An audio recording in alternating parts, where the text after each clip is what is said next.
आज के क्लास में हम लोग प्रत्यावर्ती धारा पढ़ने वाले हैं, जिसको इंग्लिश में हम लोग कहते हैं अल्टरनेटिंग करंट।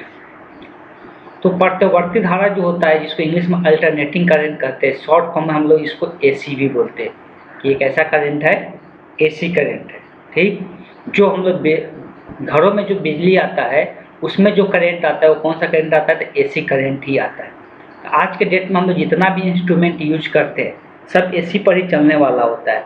अगर डीसी का हम लोग प्रयोग भी करते हैं तो इन्वर्टर द्वारा हम लोग उसको क्या करते हैं, एसी में बदल देते हैं। इन्वर्टर द्वारा उसको हम लोग एसी में बदल देते हैं, तब हम उसका उपयोग करते हैं। तो हम लोग को प्रत्यावर्ती धारा के बारे में पढ़ना है कि प्रत्यावर्ती धारा क्या होता है, अल्टरनेटिंग करंट क्या होता है। एक तो हम लोग पहले से जानते हैं कि डायरेक्ट करंट होता है, जिसको हम लोग दृष्ट धारा कहते हैं। हिंदी में उसको हम लोग दृष्ट धारा कहते हैं। डायरेक्ट करंट जिसको हम हिंदी में दृष्ट धारा कहते हैं।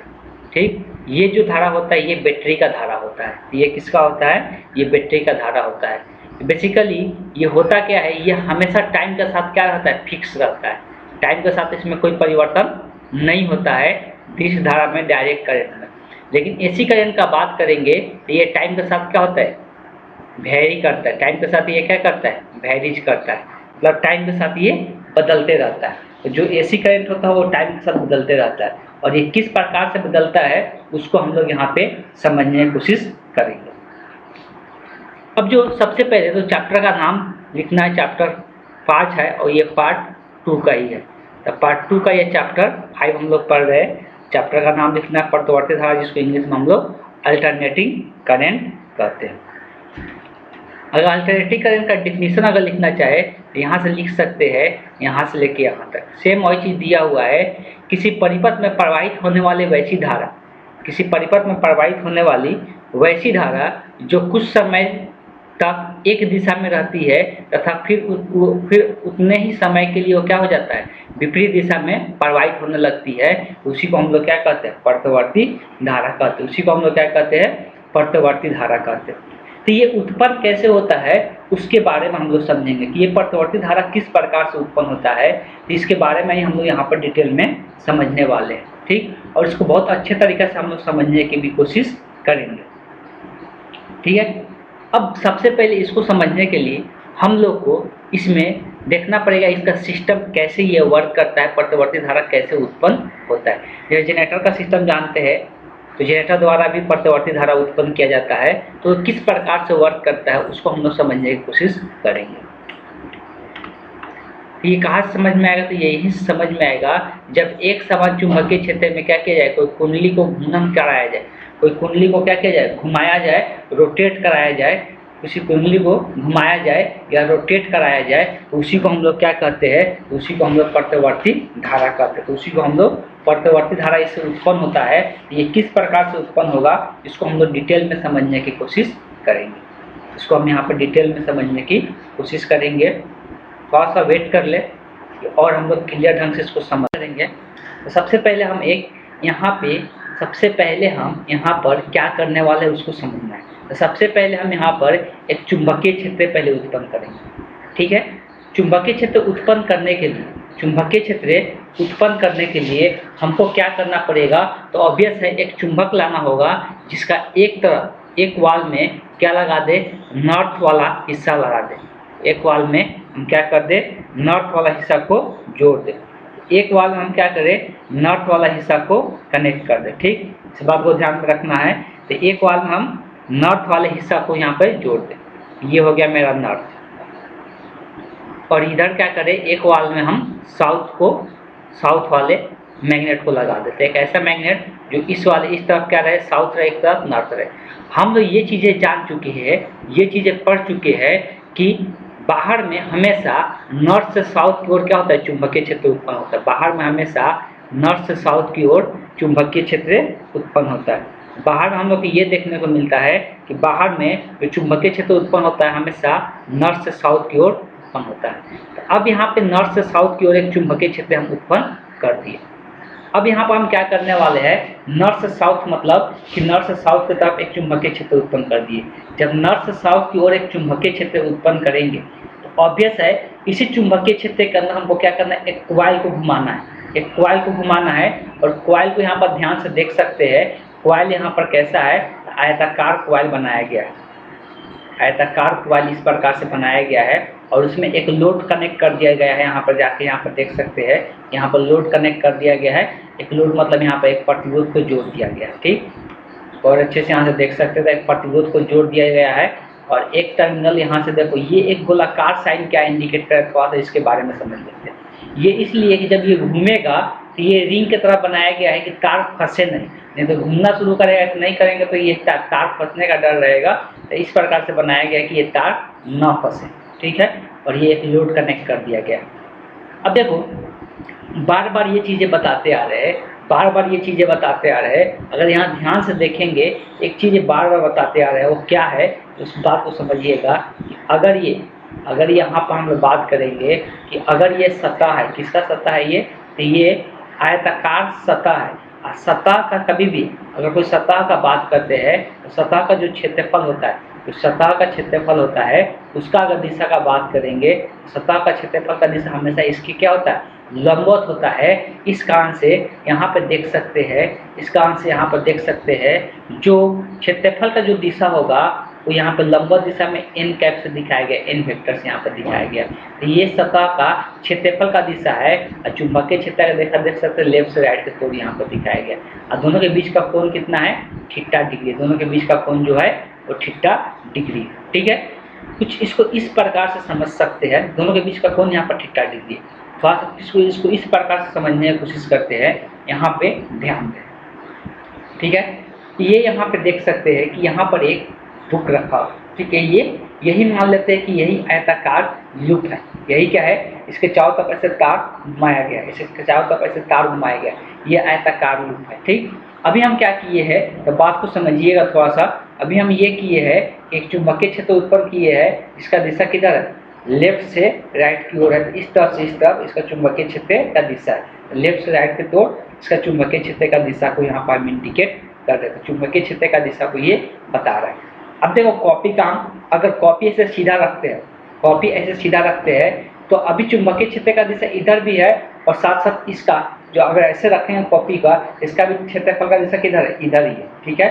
लेकिन कॉपी को थोड़ा सा ऐसे मोड़ ले, कॉपी को थोड़ा सा ऐसे मोड़ ले, तब इसका चुंबकीय क्षेत्र का दिशा किधर हो जाएगा, इधर हो जाएगा। और देख सकते हैं कि चुंबकीय यहाँ पर ये इसका दिशा ऐसे है, इसका दिशा ऐसे है, थोड़ा सा मुड़ जा रहा है, तो दोनों के बीच का जो कोण बन रहा है वो थीटा डिग्री मान के चल रहा है, ठीक। तो यहाँ पर थीटा डिग्री, यही क्या करेगा, इसमें रोटेट करेगा, यही ऐसे रोटेट करता है। ये चुंबकीय क्षेत्र के अंदर क्या करेगा, इस प्रकार से ये रोटेट करेगा। तो रोटेट करने के कारण इसमें हमेशा फ्लक्स में परिवर्तन होगा, इसमें हमेशा क्या होगा, तो फ्लक्स में परिवर्तन देखने को मिलेगा, ठीक। कैसे, अब देखो जब कॉपी को यहाँ पे ऐसे रखेंगे, मान लो कॉपी को जब ऐसे रखेंगे तो यहाँ से बहुत सारे चुंबकीय क्षेत्र जा रहे हैं, देखा, इसमें बहुत सारे, जब ऐसे सीधा रखेंगे तो बहुत सारे चुंबकीय क्षेत्र रेखा इससे क्या होगा, पार करेगा। लेकिन जैसे इसको ऐसे मोड़ना शुरू करेंगे, अब देखो ये थोड़ा तिरछा होते जाएगा, और जैसे तिरछा होते जाएगा तो जैसे जैसे ये इसे मोड़ते जाएंगे, इससे पार करने वाला चुंबकीय क्षेत्र रेखाएं क्या होते जाएगा, कम होते जाएगा। और जब पूरी तरह से ऐसे सीधा कर देंगे अब चुंबकीय क्षेत्र रेखाएं इससे एक भी पार नहीं करेगा, इसलिए कि जब पूरी तरह सीधा कर दिए तो इससे एक भी होकर नहीं जाएगा, तो इस केस में फ्लक्स का मान क्या हो जाएगा, शून्य हो जाएगा। लेकिन ये हमेशा रोटेट करते रहेगा, तो ऑब्वियस है कि रोटेशन का जारी रहेगा, तो फिर एक बार मैक्सिमम पहुंचेगा, जैसे यहाँ पर हो जाएगा मैक्सिमम हो जाएगा, और फिर ऐसे घूम के आके यहाँ पर क्या हो जाएगा, फिर सीधा जब हो जाएगा तो फिर शून्य हो जाएगा। तो ये चुंबकीय फ्लक्स में हमेशा इसमें क्या देखने को मिलेगा, परिवर्तन होते रहता है। चुंबकीय फ्लक्स में परिवर्तन होने का यहाँ पर एक विद्युत वाहक बल उत्पन्न होगा, क्या होगा, तो यहाँ पर एक विद्युत वाहक बल उत्पन्न होगा, ऐसा देखने को मिलेगा। चलिए तब यहाँ पे हम समझते हैं, तो यहाँ पर एक विद्युत वाहक बल उत्पन्न होगा। अब अगर हम लोग बात करते हैं तो ये बात समझ गए कि यहाँ पर सतह है, और ये जो सतह है, सतह का क्षेत्रफल इस दिशा में है, चुंबकीय क्षेत्र का दिशा इधर है, और इसके बीच का कोण कितना है, थीटा डिग्री है। अब हम लोग फ्लक्स का जो मान फार्मूला जानते हैं, तो फ्लक्स का फार्मूला क्या जानते हैं, तो फ्लक्स का फार्मूला ये जानते हैं कि अगर फ्लक्स जो होता है वो कितना होता है, बी डॉट डी ए के बराबर होता है, बी डॉट डी ए के बराबर होता है। बी और ए का दिशा जो होता है उसको लंबवत होता है, और दोनों के बीच का एंगल थीटा दे जाता है, इसको हम लोग लिख सकते हैं बी ए क्या हो जाएगा, कॉस थीटा हो जाएगा, बी ए क्या हो जाएगा, cos थीटा हो जाएगा। तो फ्लक्स का मान कितना हो जाएगा, bA cos थीटा का मान। अब यहाँ पर थीटा बदल रहा है, समय के साथ क्या हो जाएगा, घुमाएंगे थीटा में क्या हो रहा है, परिवर्तन हो रहा है। जब थीटा में परिवर्तन हो रहा है तो थीटा में परिवर्तन होने के कारण फ्लक्स में भी क्या होगा, परिवर्तन होगा। अब फ्लक्स में परिवर्तन होगा तो हमें पता चल चुका है कभी भी एक लूप के अंदर उसमें अगर फ्लक्स में परिवर्तन होगा तो वो क्या करता है, एक विद्युत वाहक बल उत्पन्न करता है। क्या करता है वो, एक विद्युत वाहक बल उत्पन्न करता है। और उस विद्युत वाहक बल का अगर मान का बात करेंगे तो उसका जो मान होता है क्या होता है, d∅/dt होता है। अगर हम लोग बात करेंगे यहाँ पे फेरों की संख्या अगर n दिया रहेगा तो यहाँ पर आगे में क्या लग जाता है, n। और माइनस साइन लगाते हैं किसके लिए, तो हम लोग जानते हैं कि माइनस साइन क्यों लगाते हैं, तो ये क्या करता है, उसका विरोध करने का काम करता है। उसमें हम लोग क्या करते हैं, माइनस साइन ऐड करते हैं। बात अगर यहाँ तक क्लियर है, अगर यहाँ तक क्लियर है तो हम लोग यहाँ पर चर्चा करेंगे किस प्रकार से हम लोग मान निकालेंगे। तो अब यहाँ पे क्या करना है, सबसे पहले ये हेडिंग डालना है कि एक समान चुंबकीय क्षेत्र में कुंडली का घूर्णन, ठीक है, कुंडली का घूर्णन लिखना है। माना कि एक चुंबकीय क्षेत्र B में, एक आयताकार लूप, एक आयताकार PQRS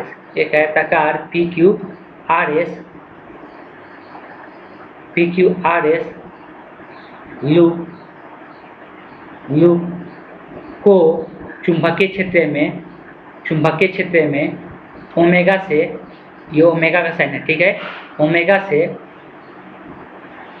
से गुणन किया जा रहा है, ओमेगा से गुणन किया जा रहा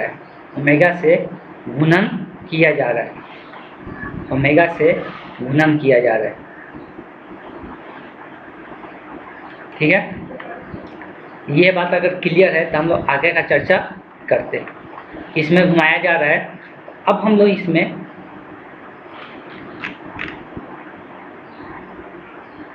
चलिए तो आते हैं, यहाँ पे बात कर लेते हैं। जब घूर्णन किया जाएगा तो ऑब्वियस है कि सबसे पहले अगर फ्लक्स का बात करेंगे, फ्लक्स का जो फार्मूला होता है वो क्या होता है, B.da होता है। अगर एंगल का हम लोग बात करेंगे, तो एंगल का जो मान होता है वो मान कितना होता है, तो यहाँ पर थीटा दिया था, क्या लिखाएगा, AB cos थीटा लिखाएगा। इस बात को समझिएगा। एक चीज़ें थोड़ा सा और समझ जाया जाए या जान जाया जाए तो अच्छा रहेगा, ठीक। एक रिलेशन होता है, वो रिलेशन क्या होता है, इस बात को जानिएगा लोग। जब भी एक रिलेशन साइड में लिखते हैं, इसको 11वीं क्लास में पढ़ाया गया है, लेकिन यहाँ पर ध्यान में रखना है, उसको हम लोग अभी आगे चर्चा भी करने वाले हैं। जब भी कोई एक, मान लो कोई भी चीज़ ले लो, मान लो कि यहाँ पर एक क्या है, एक रॉड है, क्या नहीं रहा है, मान लो कि क्या है, एक यहाँ पर रॉड है।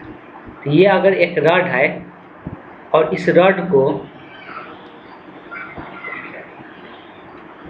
को यहाँ पर फिक्स कर दिए, क्या किए है, यहाँ पर फिक्स कर दिए। अब इसको घुमाएंगे, तो मान लो कि जब घुमाएंगे तो ये कैसा लूप बनेगा, अब जैसे कि वृत्ताकार लूप की तरह ऐसे घूमेगा, ऐसे वृत्ताकार लूप में घूमेगा। मान लो कि ये घूम कर यहाँ पे आगे थीटा एंगल तय किया, यहाँ से यहाँ तक कितना एंगल तय किया, थीटा एंगल तय किया। किस वेग से ये घूमता है, अभी भी कोई चीज़ रोटेट करता है तो ये ओमेगा से क्या कर रहा है, घूम रहा है। ये ओमेगा से क्या कर रहा है, घूम रहा है। और इसको इतना घूमने में जो समय लगा वो कितना लगा, t। मान लेते जो समय लगा t लगा, तब ये जो ओमेगा का मान होता है, हम लोग पढ़े थे थीटा बट्टे क्या होता है, t होता है। थीटा बट्टे क्या होता है, t होता है।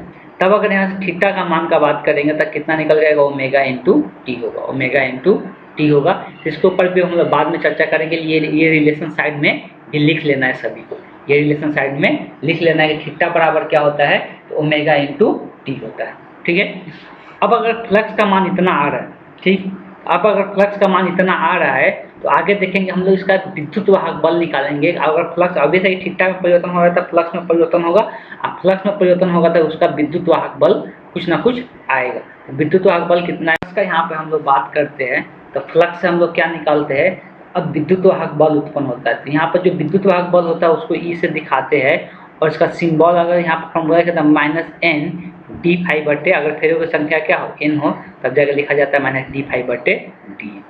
ठीक है, तो E बराबर माइनस n, फ्लक्स का यहाँ पर मान रख देते हैं तो फ्लक्स का मान कितना है, तो बी ए कॉस थीटा है, बी ए कॉस थीटा। अभी हम बताएं थीटा को क्या लिख सकते हैं, यहाँ पे थीटा को ओमेगा इंटू टी लिख सकते हैं, तो E बराबर माइनस एन, बी ए पहले अचर है तो इसको बाहर कर लेते हैं डिफ्रेंशिएशन से, डी बाई डी थीटा, इसको हम लोग लिख सकते हैं कॉस ओमेगा इंटू टी।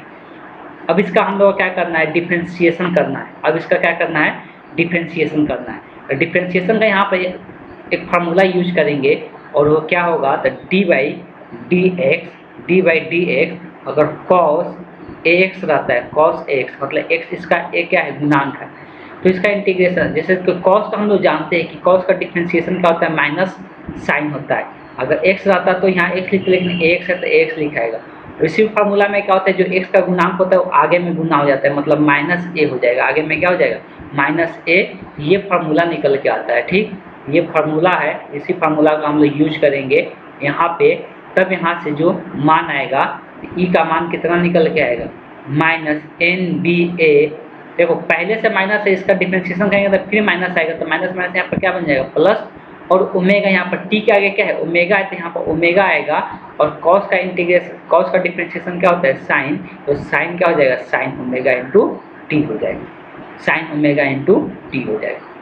अब यहाँ पर बात को समझना है, दो तीन बातें यहाँ पे ध्यान में रखना है। तो सबसे पहला जो पॉइंट है, यहाँ प्लस में हो गया, सबसे पहले एक और लाइन लिख देते हैं, N B A omega sine omega into T. अब यहाँ पर इसको पूरा को हम ओमेगा नॉट ई नॉट से दिखाते हैं, साइन ई नॉट से दिखाते हैं, sine omega T O into T, जहाँ साइड में लिख सकते हैं, जहाँ जो ई नॉट होता है वो ई नॉट का मान कितने के बराबर है, एन बी ए इंटू ओमेगा के क्या होता है, बराबर होता है। जो ई नॉट का यहाँ पर मान होता है एन बी ए इंटू क्या होता है, एन बी ए इंटू ओमेगा के बराबर होता है। तो इस तरह से ये विद्युत वाहक बल का मान निकला। ये क्या निकला, विद्युत वाहक बल का मान निकला। हम लोग को क्या निकालना है, प्रत्यावर्ती धारा का मान निकालना। हम लोग को क्या निकालना है, तो प्रत्यावर्ती धारा का मान निकालना है। और ये चीज़ हम लोग जानते हैं, ओम के नियम, ओम के नियम हम लोग क्या जानते हैं कि जो आई होता है, तो आई बराबर क्या होता है, वी बटे आर होता है। वी क्या होता है, विभवांतर, और यहाँ पर जो विभवांतर के रूप में अगर बात करेंगे तो विभवांतर के रूप में यहाँ पर कौन रहता है, ओमेगा रहता है। विभवांतर के रूप में कौन रहता है, ओमेगा रहता है। तो अगर आई का बात करेंगे तो आई की यहाँ पर लिख सकते हैं, वी के जगह क्या लिख सकते हैं, ई बटे आर। ठीक है, अब अगर यहाँ से बात करेंगे तो अगर यहाँ पे ई का मान रख देते हैं तो क्या है, ई नॉट साइन ओमेगा टी बटे आर हो जाएगा। अब यहाँ पे क्या होता है, जो ई नॉट बटे आर होता है, ई नॉट बटे, इसको ऐसे लिख लेते हैं, ई नॉट बटे आर साइन ओमेगा टी। और ई नॉट बटे आर को हम लोग किससे दिखाते हैं, तो आई नॉट से दिखाते हैं। किससे दिखाते हैं, आई नॉट से। इसको हम लोग लिखते हैं I naught sine omega into T. तो अब यहाँ पर जहाँ पे बात करेंगे तो जहाँ आई नॉट जो होता है, तो आई नॉट किसके बराबर होता है, ई नॉट बटे आर के बराबर होता है। आर क्या होता है, जो वहाँ पर लोड लगा हुआ है, जो प्रतिरोध लगा हुआ है, उसी को हम लोग क्या कहते हैं, तो उसी को आर से यहाँ पर हम लोग डोनेट करते हैं। अब यहाँ पर कुछ बातें अब ध्यान में रखना है। दो तीन फार्मूला यहाँ से निकल के आया, क्या क्या निकल के आया उस बात को ध्यान में देना है। तो उस बात पर ध्यान देना है। तो एक तो सबसे पहले फ्लक्स का फार्मूला निकल के आया था।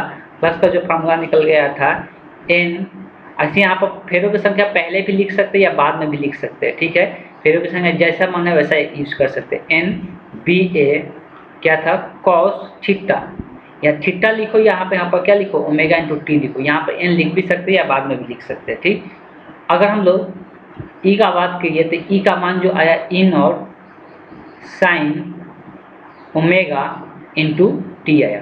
इसको ऐसे भी लिख सकते हैं या इसको ऐसे भी लिख सकते हैं, एन बी ए कॉस थीटा भी लिख सकते हैं। वैसे इसको ऐसे भी लिख सकते हैं, ई नॉट साइन थीटा भी लिख सकते हैं।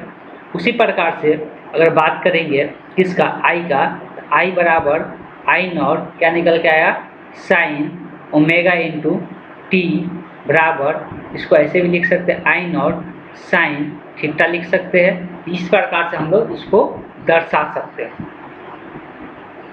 अब देखो फ्लक्स में अगर ये चेंज कैसे होता है समय के साथ, उसको समझने की कोशिश करते हैं। तो ये क्या कर रहा था, जो ये रोटेट करता है, ये क्या करता है, रोटेट करता है, और हमेशा एक रोटेशन कंप्लीट होगा। हमेशा क्या होगा, एक रोटेशन कंप्लीट होगा। और एक रोटेशन कंप्लीट होने में कितना डिग्री का एंगल बनाएगा। अगर कोई चीज़ को हम रोटेट कराते हैं, मान लो कि यहाँ पर ये इस एक्सिस के हम क्या कर रहे हैं, इसको रोटेट करा रहे हैं। जब इसको मान लो कि ऐसे क्लॉकवाइज रोटेट कराएंगे तो ये रोटेट होकर पूरा एक रोटेशन तैयार करेगा। ये कितना डिग्री का कोण बनाएगा, तो यहाँ पर पूरा 360 डिग्री का कोण बनाएगा। पूरा कितना डिग्री का कोण बनाएगा, 360, मतलब अगर इसको रेडियन में लिखते तो कितना, 2 पाई का कोण का निर्माण करेगा। तो यहाँ पर 2 पाई कोण का निर्माण करता है कोई चीज़ को हम रोटेट कराते हैं। तो जैसे हम लोग यहाँ पर क्या कराते हैं, आयताकार लूप को रोटेट करा रहे थे, तो थीटा का मान जो वेरी करेगा कहाँ तक जाएगा, एक रोटेशन में कितना डिग्री जाएगा। अब जो एक रोटेशन कंप्लीट होता है उसी को हम लोग एक नाम देते हैं आवर्त का। जब एक रोटेशन कंप्लीट होता है कोई चीज़ का तो उसको हम लोग क्या कहते हैं, आवर्त काल कहते हैं। क्या कहते हैं, आवर्त काल कहते हैं। इस बात को ध्यान में रखना। तो एक रोटेशन कंप्लीट होने में उसको हम लोग क्या कहते हैं, आवर्त काल कहते हैं। 2-3 बातें यहाँ पर ध्यान से समझना है। अगर आवर्त काल का बात करेंगे टी, तो टी क्या होता है, समय। एक हम लोग फॉर्मूला जानते हैं कि अगर चाल बराबर, ये चीज़ें हम लोग पहले जानते हैं, जो चाल होता है तो चाल बराबर क्या होता है, दूरी बटे समय। यही जानते हैं, दूरी बटे क्या होता है, समय होता है। हमको यहाँ पे अगर बात करने जा रहे हैं तो हमको यहाँ पे क्या चाहिए, तो हमको यहाँ पे समय चाहिए। ठीक है, समय और दूरी में क्या संबंध होता है उसको हम यहाँ पर थोड़ा सा समझने की कोशिश करते हैं। तो चाल, समय और दूरी। अब अगर याद करेंगे तो ओमेगा और भी में भी क्या होता है, एक संबंध होता है। ओमेगा और भी में भी क्या होता है, एक संबंध होता है, जिसके बारे में हम लोग पहले भी शायद जरूर 11वीं क्लास में जरूर हम लोग ये चीज़ें चर्चा किए होंगे।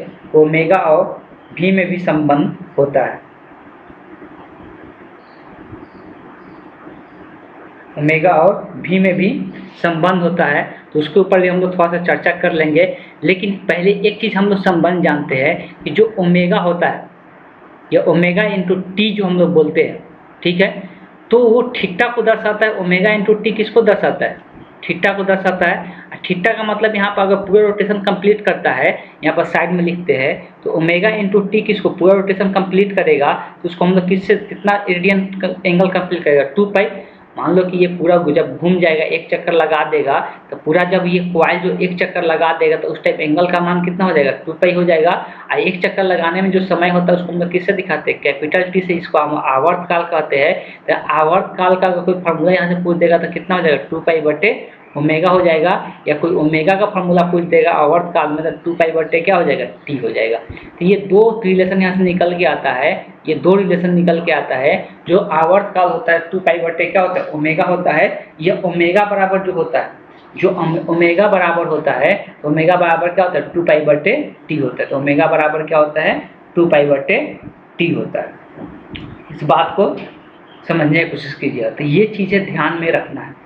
अब देखो ये पूरा एक चक्कर लगाने में क्या क्या परिवर्तन हो रहा है, किस तरह से परिवर्तन हो रहा है, उस परिवर्तन पर हम लोग नज़र डालने वाले हैं। उस परिवर्तन पर हम लोग नज़र डालने वाले हैं कि ये किस प्रकार से परिवर्तन हम लोग को देखने को मिल रहा है। अब यहाँ पे आ जाते हैं। सबसे पहले ग्राफ एक ड्रॉ करेंगे, और वो होगा फ्लक्स का, और दूसरा होगा विद्युत वाहक बल का, या बोल सकते हैं धारा का भी। तीनों का हम लोग ड्रॉ कर सकते हैं। जिसका मान है, चलो धारा का ही हम लोग ड्रॉ करते हैं, विद्युत वाहक बल का ड्रॉ नहीं करके हम किसका ड्रॉ करते हैं, धारा का ही ड्रॉ करते हैं। ठीक, इतना जहाँ तक अभी लिखवाए इतना लिख लेना है। ठीक, उसके बाद अगर चर्चा करते हैं तो हम लोग ग्राफ ड्रॉ करेंगे, रिलेशन हम लोग एक ड्रॉ करेंगे। तो सबसे पहले एक ग्राफ हम लोग यहाँ पर ड्रॉ करेंगे। मान लो कि ये एक्सिस है ये, और ये जो एक्सिस होगा, ये जो एक्सिस दर्शाएगा, ये हम लोग को दर्शाएगा किसके मान को, ये थीटा को मान को दर्शाएगा। थीटा के मान को दर्शाएगा, या ये समय को दर्शा रहा है। किसको दर्शा रहा है, समय को दर्शाएगा। तो ये हम लोग को समय को दर्शाएगा, इस बात को ध्यान में रखना। और ये जो एक्सिस है ये हम लोग फ्लक्स को दर्शा रहे हैं। ठीक, और नीचे सेम एक्सिस एक हम बना रहे हैं, नीचे एक सेम एक्सिस बना रहे हैं, दूसरा एक एक्सिस यहाँ पर तैयार कर रहे थे, ये भी समय को दर्शा रहा है, लेकिन जो इधर वाला एक्सिस है ना, अब जो इधर वाला जो एक्सिस है ये हम लोग को धारा को दर्शा रहा है। किसको दर्शा रहा है? धारा को दर्शा रहा है। अब ग्राफ पे चलते हैं। यहाँ पर फ्लक्स का जो मान आया है, फ्लक्स का जो मान आया है, तो फ्लक्स का जो मान आया है क्या आया है? NBA cos omega into T आया है, ओमेगा इंटू टी आया है। ठीक है, अगर यहाँ पर ओमेगा इंटू टी आया है, दूसरा अगर बात करेंगे यहाँ पे तो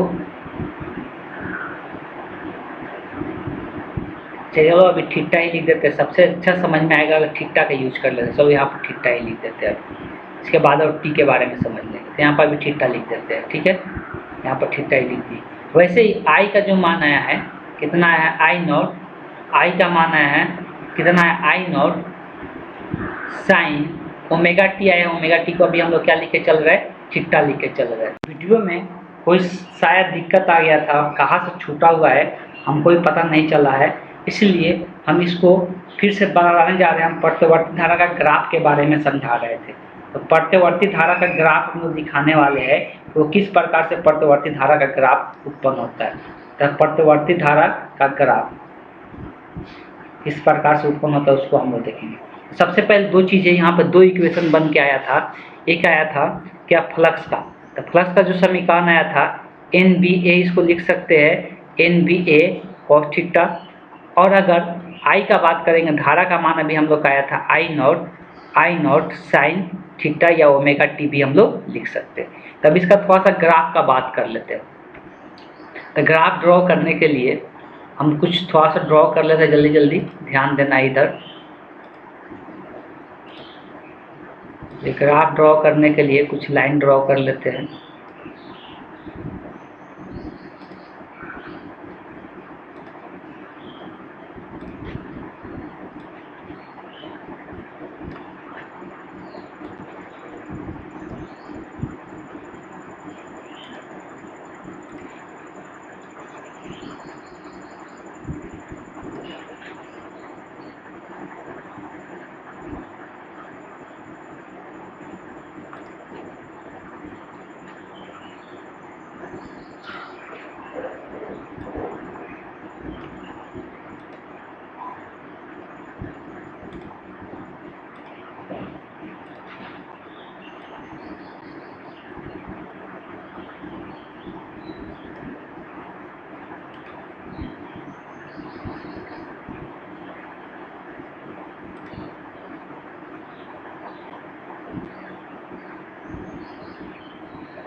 चलिए ठीक है, आगे हम लोग देखते हैं।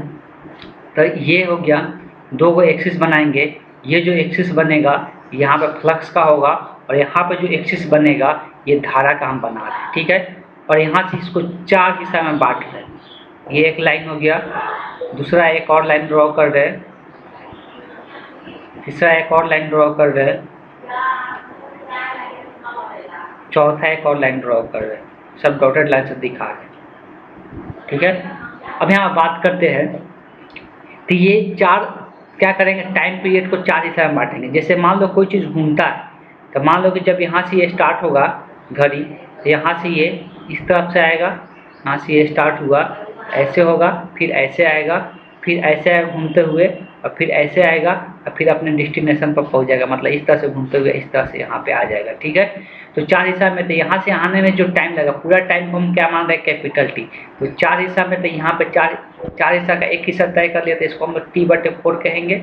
और जब यहाँ से यहाँ ये जाएगा तो कितना हो जाएगा? ये T/, कितना हो जाएगा? T/2 हो जाएगा। ये पूरा आधा टाइम हो जाएगा। और अगर यहाँ से यहाँ बात करेंगे तो ये क्या हो जाता है?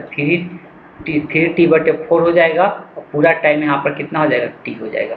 तो पहले अगर यहाँ पर समय का बात करेंगे तो ये T/4 होगा, दूसरा यहाँ पर T/2 हो जाएगा, और ये 3T/4 हो जाएगा, और पूरा यहाँ पर साइकिल कंप्लीट हो जाएगा। तो देखो T/4 में जो एंगल तय हुआ कितना होगा? 90 डिग्री। और T/2 में पूरा एंगल कितना हो गया? पाई। और यहाँ से यहाँ तक एंगल कितना? 3π/2, और पूरा एक चक्कर लगाने में 2π।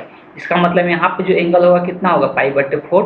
और यहाँ सॉरी पाई बटे 2, और यहाँ से एंगल कितना हो गया पाई हो गया, और यहाँ से ये कितना हो गया 3 पाई बटे 2, और यहाँ से एंगल कितना हो गया 2 पाई हो गया। तो पूरा ये एंगल कंप्लीट हो गया।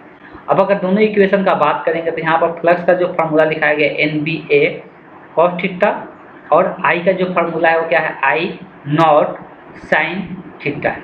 ठीक है, देखो जब 0 डिग्री रखेंगे, सबसे पहले यहाँ पर 0 से ये स्टार्ट होगा, तो 0 डिग्री पर देखो ये 0 हो रहा है क्या, 0 डिग्री पर ये 1 हो जाता है, मतलब फ्लक्स का कुछ मान रहेगा।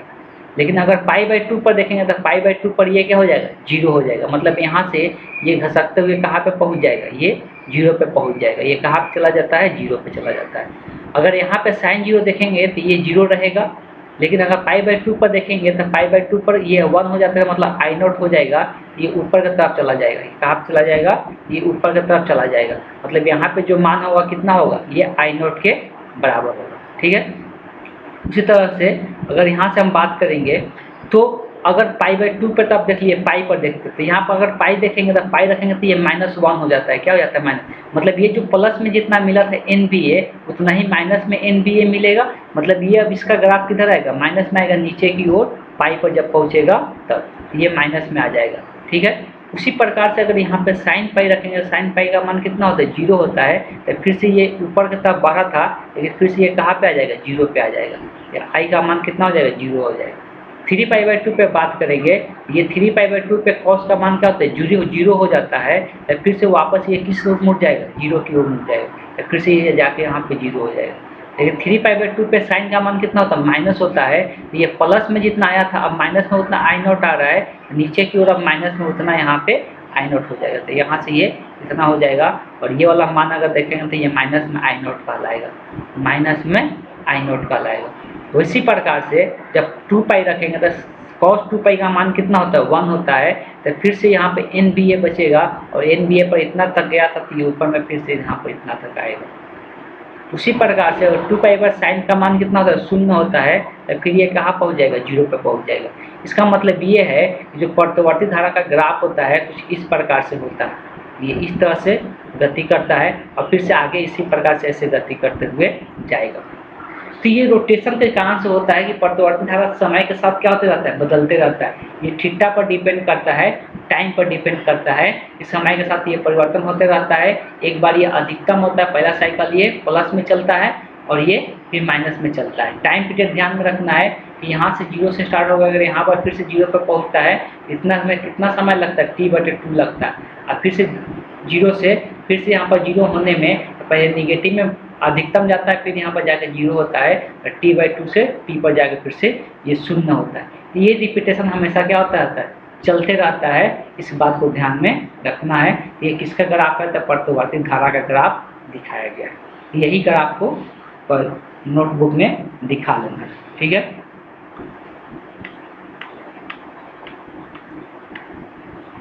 दो तीन कॉन्सेप्ट पहले ही लिखवा दिए थे, उस चीज़ को भी ध्यान में रखना है। जैसे लिखवा चुके हैं कि t बराबर जो होता है कितना 2 पाई बटे ओमेगा होता है, और ओमेगा बराबर कितना होता है तो 2 पाई बटे टी होता है। और एक और चीज़ हम लोग जानते हैं ओमेगा और टी, या टी जो होता है और टी और एफ में भी क्या होता है संबंध होता है, टी और एफ में भी संबंध होता है। ये सब संबंध पहले भी लिखवाए हैं, ये यहाँ पर भी याद रख सकते हैं। एक चीज़ बताया जाता है जो एफ होता है वो क्या होता है 1/t के, ये होता है आवृत्ति, ये होता है कोणीय आवृत्ति। इसको हम लोग क्या कहते हैं कोणीय आवृत्ति, इसको हम लोग क्या कहते हैं आवृत्ति कहते हैं, ठीक। तो ये सब फार्मूला ध्यान में रखना है, कहीं पर भी यूज आ सकता है, ये सब फार्मूला भी ध्यान में रखना है।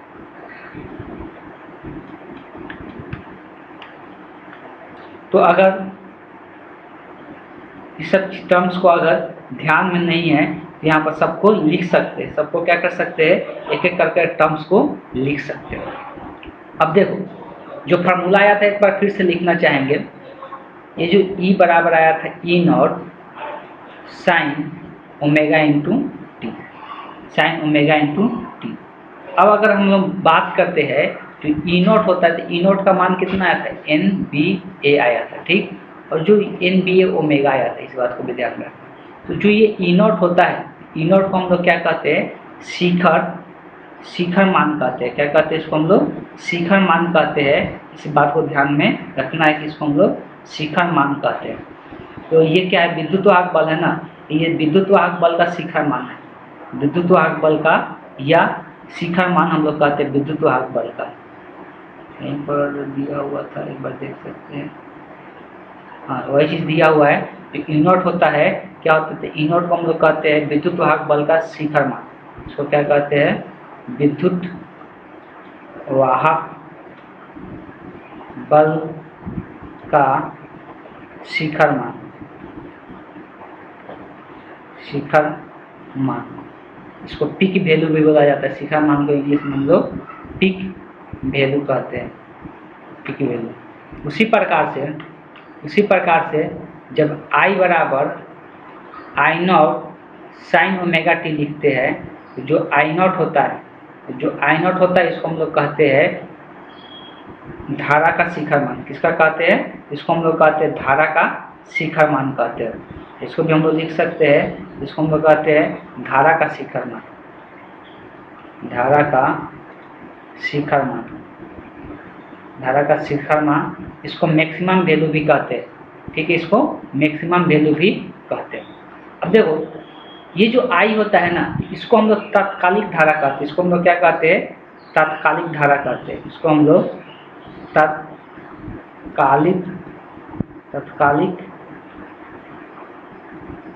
इसको हम लोग तात्कालिक धारा कहते हैं,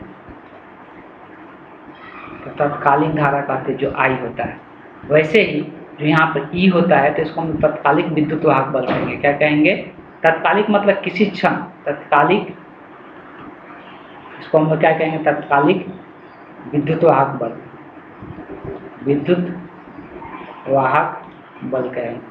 ठीक, ध्यान में रखना है सबको, ऐसे इंडिकेट कर करके लिख लेना है जो याद रहना चाहिए, इंडिकेट कर करके लिख लेना है जो याद रहना चाहिए।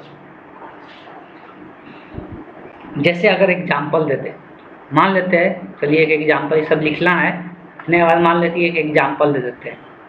अच्छा, इस सब को भी लिख लो कि जो ओमेगा होता है, इसको हम लोग क्या कहते हैं, तो इसको लिख लेना है, इसको हम लोग कोणीय आवृत्ति कहते हैं। किसको क्या कहते हैं, कोणीय आवृत्ति कहते हैं। जो ओमेगा होता है उसको लिखना है, इसको हम लोग क्या कहते हैं, तो कोणीय आवृत्ति कहते हैं।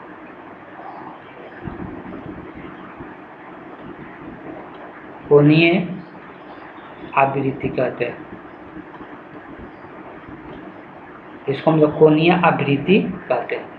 एक को हम लोग क्या कहते हैं, तो सिर्फ आवृत्ति कहते हैं, हम लोग क्या कहते हैं, सिर्फ आवृत्ति कहते हैं। ठीक, ये सब चीज़ें ध्यान में रहेगा। और टी को हम लोग क्या कहते हैं, तो टी को हम लोग आवर्त काल कहते हैं, एक चक्र का आवर्त काल, इसको हम लोग आवर्त काल कहते हैं। तो एक चक्र का ये आवर्त काल कहलाता है। ठीक, ये सब टर्म भी इंडिकेट कर सकते हो। मान लो अगर एक एग्जाम्पल यहाँ पर इस प्रकार से दिया हुआ है, I नॉट बराबर 20 साइन ओमेगा टी। तो कोई बोलेगा कि शिखर मान बताओ, शिखर धारा का मान क्या होगा, क्या होगा, यहाँ पर कोई पूछ देगा शिखर धारा का मान। शिखर धारा का मान क्या होता है, जो यहाँ पर आगे में लिखा रहेगा, यही शिखर धारा का मान होगा, तो कितना हो जाएगा, 20 हो जाएगा। ठीक है, यही क्या हो जाएगा, 20 हो जाएगा। अब एक और थोड़ा सा एक एग्जाम्पल एक और हम यहाँ पे का देते हैं जो कि ध्यान में रहेगा। अगर यहाँ पर E बराबर दिया हुआ है 10 साइन 2t, क्या दिया हुआ है, 2t, नहीं गलत लिख दिए,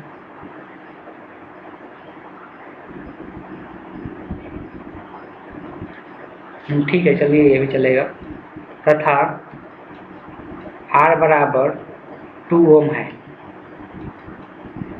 तो शिखर धारा का मान कितना होगा, तो शिखर धारा का मान, शिखर धारा का मान कितना होगा बताना है। देखो, अगर I बराबर दिया रहता तो यहाँ पर वही शिखर धारा का मान हो जाता, लेकिन यहाँ E बराबर दिया हुआ है, तो ये किसका मान दिया है, E नॉट का मान दिया। E नॉट का मान कितना है, 10 है, और R का मान कितना है, 2 ओम है। अभी हम लोग पाए थे कि I नॉट जो होता है वो क्या होता है, E नॉट बटे R होता है। E नॉट का मान कितना, 10, R का मान 2, तो ये कट के कितना आ जाएगा, 5। तो आई का मान कितना आ जाएगा, 5 एम्पियर हो जाएगा। तो आई का मान यहाँ पे एम्पियर में दिखाना है, तो आई का मान 5 एम्पियर निकल के आएगा। ठीक, तो ये सब हम लोग देखे कि शिखर मान क्या होता है। आगे क्लास में हम लोग औसत धारा का मान निकालेंगे और आरएमएस वैल्यू निकालेंगे, आरएमएस धारा का मान निकालेंगे, औसत धारा का मान निकालेंगे। ये सब टर्म हम लोग नेक्स्ट क्लास में देखेंगे और किस प्रकार से निकालेंगे तो उसको अच्छे से डिटेल में हम लोग समझेंगे। लेकिन यहाँ पर जो क्लियर यहाँ पर होना चाहिए, जो ये घूमने का जो यहाँ पर ये क्या हो रहा था, जो लूप घूम रहा था, ये लूप घूमने के कारण यहाँ पर फ्लक्स में परिवर्तन होता है और फ्लक्स में परिवर्तन होने के कारण उसमें एक धारा उत्पन्न हो जाता है। और जो धारा उत्पन्न होता है, कैसा धारा उत्पन्न होता है, तो प्रत्यावर्ती धारा उत्पन्न होता है। प्रत्यावर्ती धारा कैसे उत्पन्न होता है वो भी दिखाया गया था। कुछ देर के लिए प्लस में हो रहा है, फिर माइनस में हो रहा है, और फिर प्लस में हो रहा है, फिर माइनस में हो रहा है। तो इस प्रकार से देखने को मिलता है। ठीक है, तो आज की क्लास यहीं पर एंड करते हैं। नेक्स्ट क्लास में हम लोग नेक्स्ट टॉपिक का हम लोग